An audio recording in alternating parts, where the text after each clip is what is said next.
Մատթեոս 9-րդ գլուխ։ Հիսուսը նավակ մտնելով անցավ լճի մյուս կողմը և եկավ իր քաղաքը։ Ահա մարդիկ նրա մոտ բերեցին մի անդամալույծի, որ պառկած էր անկողնու մեջ։ Հիսուսը նրանց հավատը տեսնելով ասաց անդամալույծին. «Թող քո մեղքերը ներվեն քեզ»։ Դպիրներից ոմանք իրենց մտքում ասացին. հայհոյում է դա։ Հիսուսը իմանալով նրանց մտածումները, ասաց նրանց. Ինչու եք չար բան խորհում ձեր սրտերում։ Ինչն է ավելի դյուրին, ասել թող քո մեղքերը ներվեն քեզ, թե վեր կաց և քայլիր։ Բայց որպեսզի իմանաք, որ մարդու որդին իշխանություն ունի երկրի վրա մեղքերը ներելու, այդ ժամանակ նա անդամալույծին ասաց. վեր կաց, առ անկողինդ և գնա քո տուն։ Նա վեր կացավ և գնաց իր տուն։ Երբ ժողովուրդը տեսավ, զարմացավ և փառավորում էր Աստծուն, մարդկանց այդպիսի իշխանություն տվողին։ Հիսուսը այնտեղից առաջ անցնելով, տեսավ Մատթեոս անունով մի մարդու, որ նստած էր մաքսատանը, և նրան ասաց.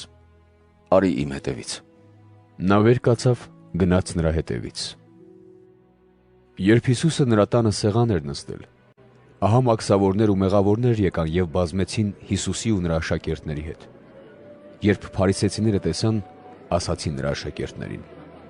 Ձեր վարդապետն ինչու է մաքսավորների ու մեղավորների հետ ուտում։ Իսկ Հիսուսը, երբ լսեց, ասաց նրանց. Առողջներին բժիշկ պետք չէ, այլ հիվանդներին։ Գնացեք, սովորեք, թե ինչ է նշանակում ողորմություն եմ ուզում և ոչ թե զոհ, որովհետև չեմ եկել արդարներին կանչելու, այլ մեղավորներին։ Այն ժամանակ Հիսուսին մոտեցան Հովհաննեսի աշակերտները և ասացին.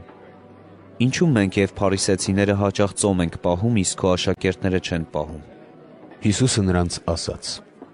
Միթե կարելի է հարսանիք հրավիրվածներին սուգ անել, քանի դեռ Փեսան նրանց հետ է։ Բայց օրեր կգան, երբ Փեսան նրանցից կվերցվի, և ապա իրենք էլ ծոմ կպահեն։ Ոչ ոք նոր կտորից կարկատան չի դնում հնացած հագուստի վրա, որովհետև այն ամբողջությամբ կպոկվի հագուստից և ավելի վատ պատրվածք կառաջանա։ Նաև նոր գինին հին տիկերի մեջ չեն լցնում, ապա թե ոչ տիկերը կպատրվեն, գինին կթափվի և տիկերը կփչանան, այլ նոր գինին նոր տիկերի մեջ են լցնում, և երկուսն էլ պահպանվում են։ Մինչ Հիսուսն այս բաներն էր խոսում նրանց հետ, ահա մի իշխան մոտեցավ, երկրպագեց նրան և ասաց. Դուստրս հենց նոր վախճանվեց, բայց եկ, ձեռքդ դիր նրա վրա, և նա կկենդանանա։ Հիսուսը վեր կացավ և իր աշակերտների հետ գնաց նրա հետևից։ Եվ ահա մի կին, որ 12 տարուց ի վեր տառապում էր արյունահոսությունից, Հիսուսի հետևից մոտենալով դիպավ նրա հագուստի քղանցքին, որովհետև մտքում ասում էր. Եթե միայն դիպչեմ նրա հագուստին, կփրկվեմ։ Իսկ Հիսուսը, երբ շրջվեց և տեսավ նրան, ասաց. Քաջալերվիր, դուստր, քո հավատը քեզ փրկեց։ Այդ ժամից կինն առողջացավ։ Երբ Հիսուսն իշխանի տուն եկավ և տեսավ փոխարներին ու մեծ ամբոխ, ասաց նրանց. Մի կողմ քաշվեք, որովհետև այդ աղջիկը մեռած չէ, այլ ննջում է։ Եվ ծիծաղում էին նրա ասածների վրա։ Երբ ամբոխը դուրս ելավ, Հիսուսը ներս մտավ, բռնեց աղջկա ձեռքից և նա վեր կացավ։ Այս լուրը տարածվեց այդ ամբողջ երկրով։ Երբ Հիսուսն այնտեղից մեկնեց, նրա հետևից գնացին երկու կույրեր։ Նրանք աղաղակում էին և ասում. Ողորմիր մեզ, Դավթի որդի։ Երբ տուն հասավ, կույրերը մոտեցան նրան։ Հիսուսը նրանց ասաց. Հավատում եք, որ այդ բանը կարող եմ անել ձեզ համար։ Նրանք պատասխանեցին.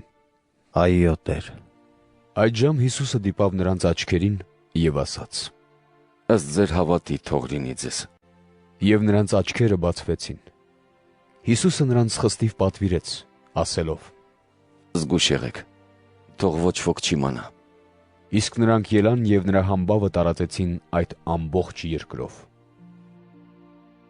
Կույրերի մեկնելուց հետո ահա նրա մոտ բերեցին մի համր դիվահար մարդու։ Երբ դևը ելավ, համրը խոսեց, և ժողովուրդը զարմացավ ու ասաց. Այսպիսի բան Իսրայելում երբեք չի տեսնվել։ Իսկ փարիսեցիներն ասում էին.